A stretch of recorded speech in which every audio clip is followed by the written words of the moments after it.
Programang ito ay rated SPG, striktong patnubay at gabay ng magulang ang kailangan. Nagiging abusado na nga si Rigor sa kanyang pwesto bilang hepe ng mga pulis.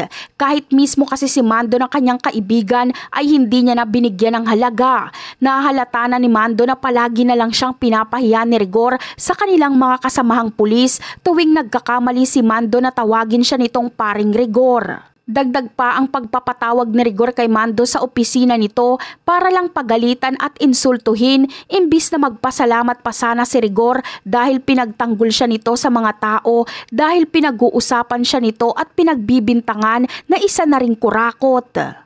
Masyado na ngang kinain si Rigor ng kanyang kayabangan at kapangyarihan. Ngunit hindi na magtataka dito si Mando dahil puro galit at paghihiganti naman talaga ngayon ang namamayani kay Rigor, kaya ganun na lang kung paano nito itrato ang mga tao sa paligid niya na totoong nagmamalasakit sa kanya. Kaya dito na nga makakapag-isip-isip si Mando na mukhang mali na ang pag-iintindi niya kay Rigor.